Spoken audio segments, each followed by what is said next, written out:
एक तरफ तो ये था कि जो ये जलसा था ये एक प्रॉपर एनओसी दिया गया था, में इजाज़त दी गई थी, जगह भी स्पेसिफाई की हुई थी, टाइम भी स्पेसिफाई किया हुआ था, सब कुछ स्पेसिफाई हुआ था। अगर ऐसा था, जो कि था, तो फिर आप मुझे बताएं कि आपने सारे पंजाब को क्यों ब्लॉक किया, आपने सारे इस्लामाबाद को क्यों ब्लॉक किया, आपने खैबर पुख्तूनख्वा की सरहद को क्यों ब्लॉक किया? अगर ये कानून की ये ट्रांसलेशन है, जस्ट बिकॉज आपके पास एक कानून आपने जवाब दे दिया है, देखें ये मत भूलें कि ये वक्त आप पे भी आएगा। और मैं आपको इस ऐवान के पाकिस्तान तहरीक इंसाफ के नुमाइंदा होने की हैसियत से मैं आपको सबको इनवाइट करता हूं कि आप जुर्रत करें, हम आपको पूरी तरह से फैसिलिटेट करेंगे। खैबर पख्तूनख्वा में आप जो अपनी मर्जी का जलसा करते हैं, जिस जगह पे करते हैं, हमें आपको इजाजत देते हैं। आप तकड़े बने, आप जुर्रत पैदा करें, क्योंकि हम सियासी लोग हैं, हम सियासत से मुकाबला करते हैं, हम कवानीन और मेन आइन के पीछे छुपकर अपनी सियासत नहीं करते। आपके पास कोई न प्रोग्राम है न प्लान है, मुल्क डूबता जा रहा है और आपका सारी कुव्वतें इस पे मरकूज हैं कि आप किस तरह से पाकिस्तान तहरीक इंसाफ को नुकसान पहुंचा चुके हैं। देखें, आपने 8 फरवरी को जो इलेक्शन हुआ था उसमें भी हर तरह के हरबे आजमाए गए, हर तरह का तरीका इख्तियार किया जा गया कि पाकिस्तान तहरीक इंसाफ के कैंडिडेट्स इलेक्शन में हिस्सा ना ले सकें। आपने हमें कद्दू, आलू, चिमटा, इस किस्म के रेडिकुलस किस्म के इंतखाबी निशान दिए, लेकिन सलाम है पाकिस्तान के अवाम को, सलाम है पाकिस्तान के अवाम को जिन्होंने उनके बावजूद पाकिस्तान तहरीक इंसाफ के हिमायत याफ्ता कैंडिडेट्स को वोट दिया। 8 फरवरी को जो कौम का फैसला था वो भी आपने देख लिया, और 8 सितंबर को जो हुआ, जो कि कल था, वो भी अवाम का फैसला आपने सुन लिया।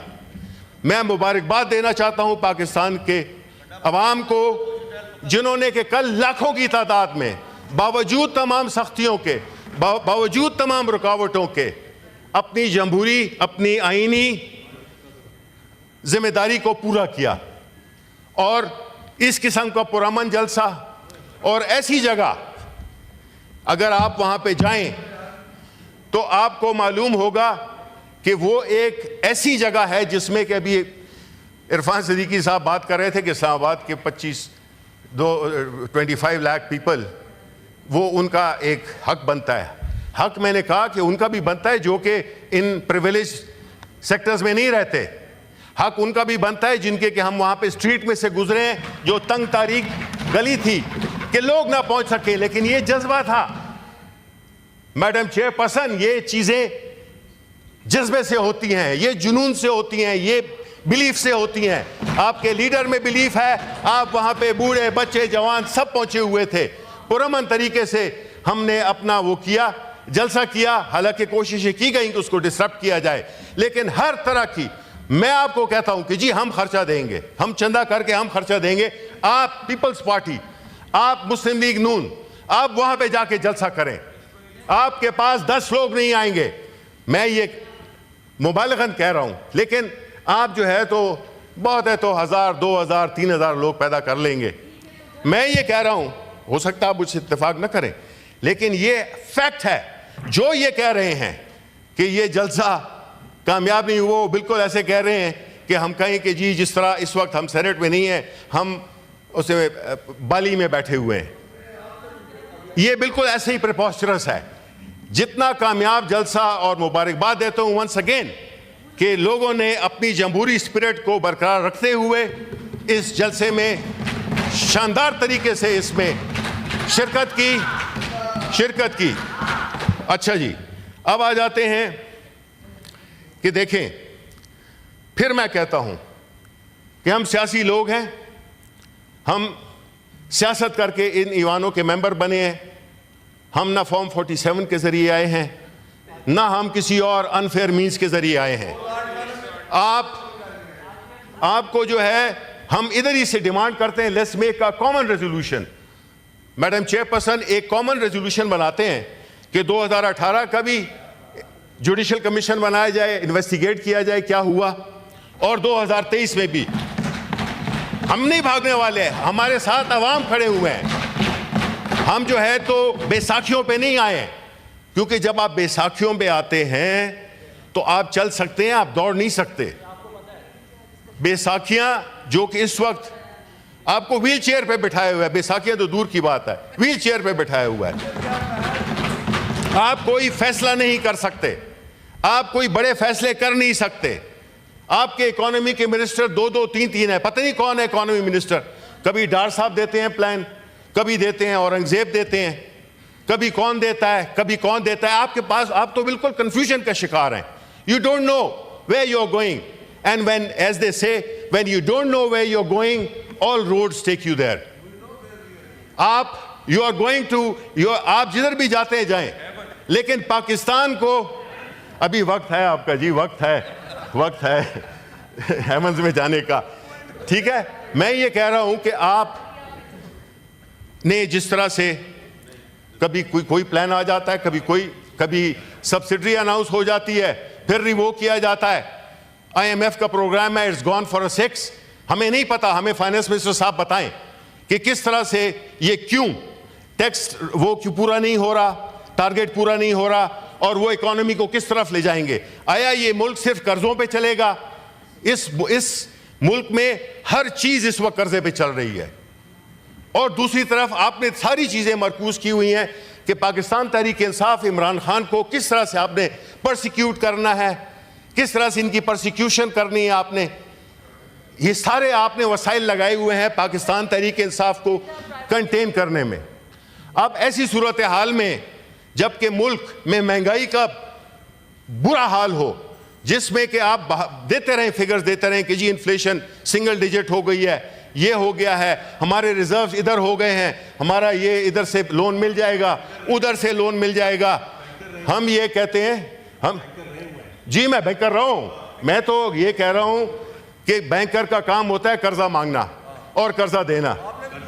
नहीं तो आपको please no cross talk, please no cross talk. Minister, आपको जब भी मौका चाहिए वो दे देंगे। आप थोड़ा सा वाइंड अप कर लें। देखिए, हमारा आज बहुत प्राइवेट मेंबर्स, कोई नहीं है, वो जल्दी से हो जाएंगे। We have seen the bills, कोई इशू नहीं है। ये तो उन्होंने बात की है। अब देखिए, मुझे बोलने दें, बिकॉज देखें बात ये कि आप फिर भी टस से मस नहीं होते, ठीक है ना। अच्छा, बात ये, लीडर ऑफ ऑपोजिशन, मुझे मालूम है, गुजारिश है, मुझे मालूम, देखिए मैडम चेयरपर्सन, मुझे मालूम है, आप बाद में कर अगर मैं आपकी पोजीशन में बैठा होता या मैं इस साइड पे बैठा होता तो मैं भी बड़ा शर्मिंदा होता। ये एक हकीकत है कि देखिए, आपको पता है जी कि मुल्क नहीं चल रहा। मुल्क इस वक्त इंस्टीट्यूशनल मेल्टडाउन में है, मुल्क इंस्टीट्यूशनली डिसफंक्शनल हो गया है। और ऐसी सूरत में मैं तो कहता हूं कि I don't blame the honourable finance minister, his choices are limited, बल्कि he doesn't have any choice. But आपके पास जो कर्जा लेने की कैपेसिटी है वो भी आपके पास नहीं है। आप बस 40 साल हुकूमत आपने की और हम कर गए हैं 32 महीनों में इस मुल्क का बेड़ा गर्क। ये तो पिछले 2 साल से जो आपने मुल्क का बेड़ा गर्क किया है, वो इसलिए कि आप मुल्क के हकीकी नुमाइंदे नहीं हैं। आप लोग 2 नंबर तरीके से आपने इलेक्शंस जीते हैं या जितवाए गए हैं। आप जो है तो ट्रिब्यूनल्स की बात करें, हमें करनी चाहिए यहाँ पे डिबेट मैडम चेयरपर्सन कि क्या वजह है कि 6 महीने हो गए हैं और आज तक इलेक्शन ट्रिब्यूनल्स पे कोई फैसला नहीं आया। बात यह है कि सिर्फ इस वक्त गिनती कम की जा रही है और इसी तरह जो कवानीन पास हो रहे हैं वो अवाम के खिलाफ कानून साजी हो रही है यहाँ पे।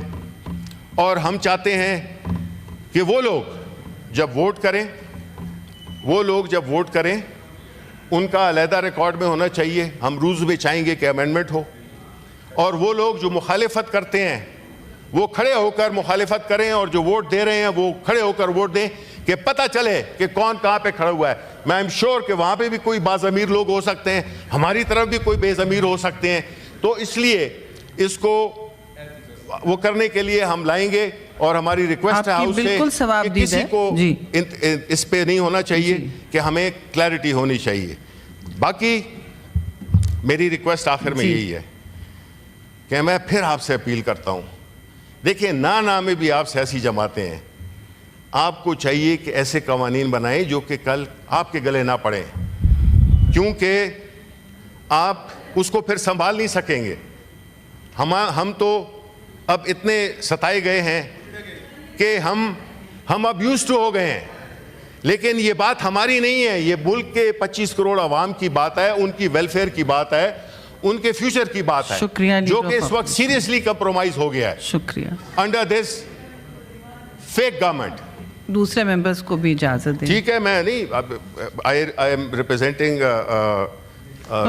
It's fine position, so I mean I think you have spoken at length. आपने टाइम हटा दिए कि मुझे पता तो चलता कि मैंने कितनी बात की है। पता नहीं टाइम क्यों हटाया है, बिकॉज दे नहीं, मेरे लिए तो बड़ी क्लॉक चलती थी। नहीं, आप बता दें कि जी कितने मिनट बोले हैं, मेरे लिए तो और वो रूल भी बता दें जिसके तहत leader of the opposition 5 minute से ज्यादा बात नहीं कर सकते। नहीं, किसने कहा? आप 15 मिनट से तो बात कर रहे हैं। नहीं, मैं कह रहा हूँ ना कि एग्जैक्ट बता दें आप कि कितनी, ठीक है ना। तो मैं ये समझता हूँ कि ये पाबंदियां जो कि लगाई गई हैं, कंटेनर्स जो लगाए गए हैं, ये जो इलीगल एक्टिविटी गई है, जिसको कि कवर नहीं करता था ये वाला बिल, ये कवर नहीं करता था, और सारे पंजाब में, इस्लामाबाद में कंटेनर्स लगाए कि लोग जा न सकें। लेकिन वहां पे भी आपको जिस तरह लीडर ऑफ ऑपोजिशन अब आप रिपीट कर रहे हैं, 8 फरवरी को जो अवाम ने फैसला दिया था